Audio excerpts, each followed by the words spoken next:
নমস্কার, আপনারা দেখছেন অ্যাস্ট্রোলজার ডক্টর গৌতম শাস্ত্রীর ইউটিউব চ্যানেল। দেখুন, আমরা আজকে বেশ কিছু ইম্পর্টেন্ট বিষয় নিয়ে আলোচনা করব, যে করণ ক্রিয়াগুলো আপনারা যদি সঠিকভাবে করতে পারেন, আগামী এই যে শ্রাবণ মাস, আমরা বলি শ্রাবণ মাস শিবের মাস, এই মাসের প্রত্যেকটা সোমবার খুব গুরুত্বপূর্ণ, তার সঙ্গে প্রত্যেকটা দিন গুরুত্বপূর্ণ।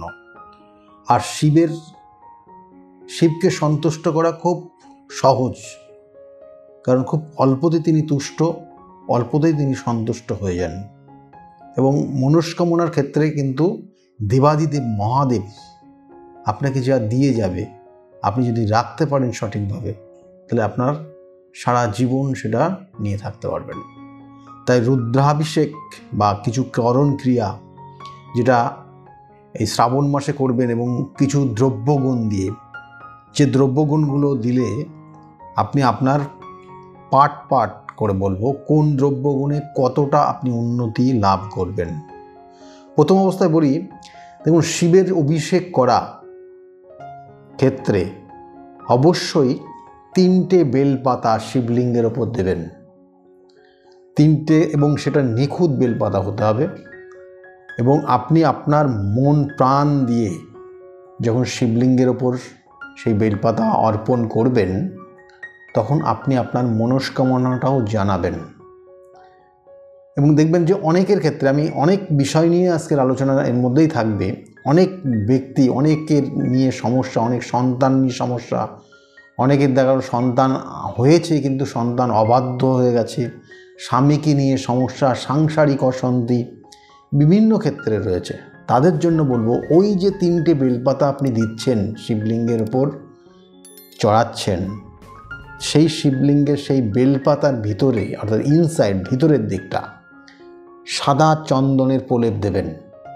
প্রথমে সম্পূর্ণভাবে চন্দন দিয়ে প্রলেপ দিয়ে ওই বেলপাতার বোটার দিকটা কেটে দেবেন। প্রত্যেকটা বেলপাতার বোটার দিকটা কেটে ওই বোটাটার ওই ডান্টাটা দিয়ে আপনি কি করবেন, আপনি যার উদ্দেশ্যে আপনি শিবলিঙ্গের ওপর চড়াচ্ছেন তার নাম, অর্থাৎ আপনার সন্তান যদি অবাধ্য হয় তাহলে সেই সন্তানের নাম লিখবেন। যদি আপনার স্বামী আপনার কথা না শোনে, অবাধ্য হয়ে থাকে, আপনাদের মধ্যে দাম্পত্য সুখের যদি অশান্তি হয়, তাহলে দুজনের নামই আপনারা লিখবেন। আর মাঝের ফলকটা, অর্থাৎ 3টে ফলকযুক্ত একটা পাতা হয়, মাঝের ফলকের মধ্যে লিখবেন, আর 2 দিকের ফলকে লিখবেন নমঃ শিবায় এই কথাটা, নমঃ শিবায় এই কথাটা। আর মাঝে আপনাদের বিষয়বস্তুটা লিখবেন। স্বামী স্ত্রীর মধ্যে সম্পর্কের যদি কোনো সমস্যা হয়, স্বামী স্ত্রীর নাম লিখে দেবেন। সন্তান অবাধ্য হলে সন্তানের নাম লিখে দেবেন। আর্থিক অবনতি, আর্থিক জায়গায় যদি উন্নতি না হয়, তাহলে আপনি আপনার অর্থ শ্রীভাগ্যর জন্য লিখবেন। লেখার পর সেই শিবলিঙ্গের ওপর চাপাবেন একটা একটা করে, এবং শিবলিঙ্গের ওপর যখন চাপাবেন তখন কিন্তু শিবের মহামন্ত্র যে রয়েছে, সেই মহামন্ত্র ওম নমঃ শিবায় এই কথাটা উচ্চারণ করে আপনি একটা একটা করে চাপাবেন। চাপানো হয়ে যাওয়ার পর তারপরে আপনি শিবের অভিষেক করবেন। অভিষেক কি করবেন না, আমরা সাধারণত জানি দুধ, দই, ঘি, মধু, চিনি দিয়ে শিবের অভিষেক করা হয়।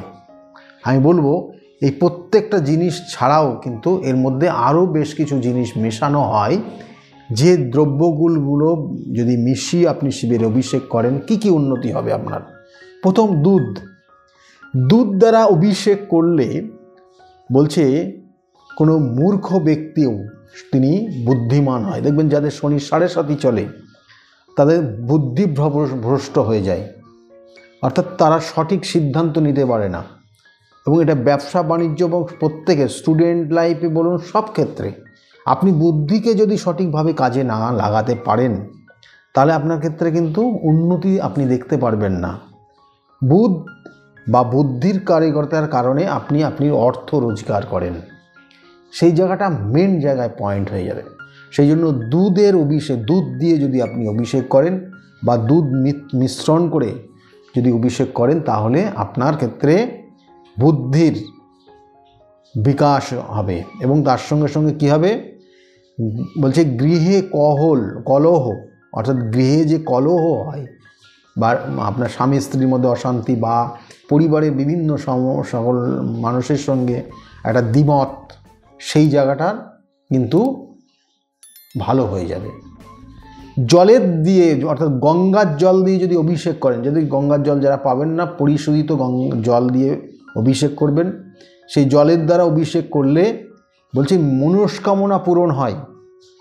আপনি যদি গঙ্গার জল, যদি পবিত্র কোনো জল দিয়ে অভিষেক করতে পারেন, পবিত্র জল, সেই পবিত্র জল দিয়ে অভিষেক করলে বলছি আপনার মনস্কামনা পূর্ণ হবে। যে উদ্দেশ্য নিয়ে আপনি শিবের অভিষেক করছেন, ওই যে বেলপাতার মধ্যে যে কথাগুলো লিখলেন, সেইটা পরিপূর্ণতা পাবে। এবং ওই বেলপাতা দিয়ে যখন লিখলেন, তখন যখন অভিষেকটা করবেন, সেক্ষেত্রে আপনাকে 3টে জিনিস দিয়ে অভিষেক করতে হয়। সেটা হচ্ছে কাঁচা দুধ, গঙ্গার জল আর কালো তিল দিয়ে অভিষেক করতে হয়। করলে আপনার মনস্কামনা পূরণ হয়। ঘি দ্বারা বলছে, ঘিয়ের দ্বারা অভিষেক করলে বংশ বিস্তার হয়, যাদের সন্তান আসে না। এই শ্রাবণ মাস কেন আজকে বলছি, কারণ শ্রাবণ মাস সবথেকে শিবের প্রিয় মাস। সৃষ্টির স্মৃতি এখানেই লুকিয়ে আছে। সেই জন্য যাদের সন্তান আসছে না, চেষ্টা করুন এই সময় শিবের অভিষেক করতে। প্রত্যেক দিনটা শুভ, যদি না সম্ভব হয় সোমবার যে কটা সোমবার পড়বে করুন। কারণ এইখানে এই নির্দিষ্ট দিনে যদি আপনি এই নির্দিষ্ট দিনগুলো যদি শিবের অভিষেক করতে পারেন, তাহলে 12 বছর ধরে যদি আপনি শিবের অভিষেক করেন, তার সমতুল্য লাভ পাবেন। তাই সেই জন্য শ্রাবণ মাসটা কোনো কারণে মিস করবেন না। এবং সেই জন্য এত ইম্পর্টেন্ট বিষয় নিয়ে আজকের আলোচনা। এবং বলা হচ্ছে ঘির দ্বারা রুদ্রাভিষেক করলে বংশ বিস্তার হয়, রোগ ব্যাধি নাশ হয়।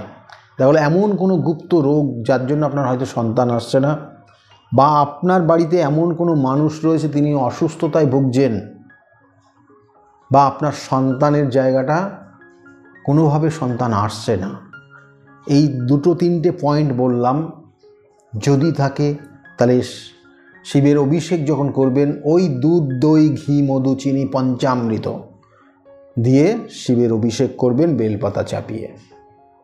এরপরে বলবো আতর, অর্থাৎ আতর দিয়েও শিবের অভিষেক হয়। এবং এটা খুব খুব ইম্পর্ট্যান্ট এই শ্রাবণ মাসের জন্য। দেখবেন যে যত জ্যোতির্লিঙ্গ রয়েছে, সেই সমস্ত জ্যোতির্লিঙ্গের এই আতর ব্যবহার করা হয় এই নির্দিষ্ট সময়টা। সেই জন্য আপনি আতর দিয়ে রুদ্রাভিষেক যদি করেন, তাহলে বলছে দাম্পত্য সুখ শান্তি শ্রী বৃদ্ধি হয়।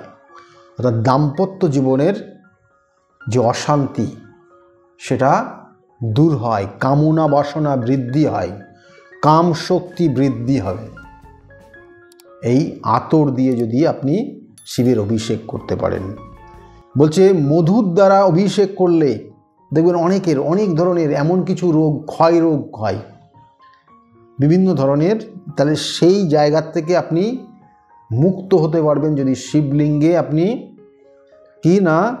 মধু দ্বারা শিবের অভিষেক করেন। এবং এই মধু এবং ঘিত দুটো আপনার বংশ বিস্তারে সহযোগিতা করে।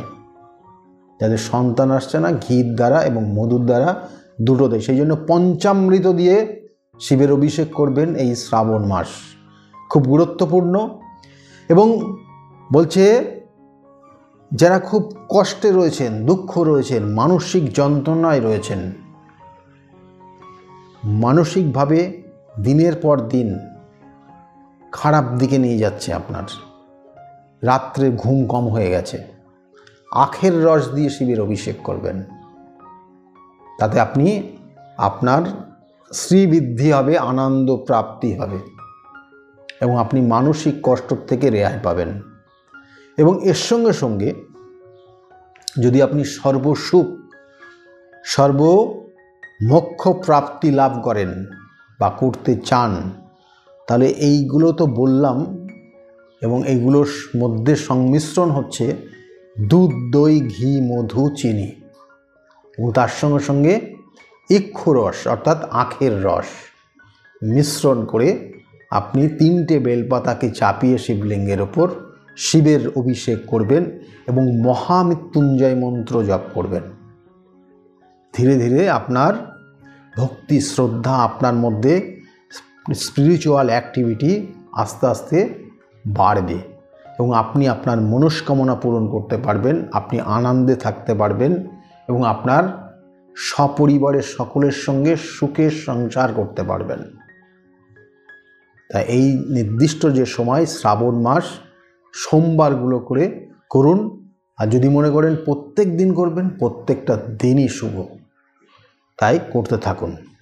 আর আজকে যে বিষয় নিয়ে আলোচনা করলাম যদি ভালো লাগে তাহলে অবশ্যই কমেন্ট এবং লাইক করতে ভুলবেন না এবং এই বিষয়গুলো অন্যকে জানানোর জন্য অবশ্যই আপনি এই বিষয়টাকে বা এই লিঙ্কটাকে শেয়ার করে দিতে পারেন, তাতে অন্যরাও উপকৃত হবে। সকলেই ভালো থাকবেন। আর যাওয়ার আগে বলবো, যারা চ্যানেলটাকে এখনও সাবস্ক্রাইব করেননি তাদের উদ্দেশ্যে বলবো চ্যানেলটাকে সাবস্ক্রাইব করে পাশের বেল আইকনটাকে ক্লিক করে রাখুন, তাতে যে কোনো ভিডিও আপলোড করলে ভিডিওগুলোর নোটিফিকেশান তাদের কাছে যাবে এবং ভিডিওগুলো তারা দেখতে পারবে। সকলেই ভালো থাকবেন। আগামী দিনগুলো প্রত্যেকের খুব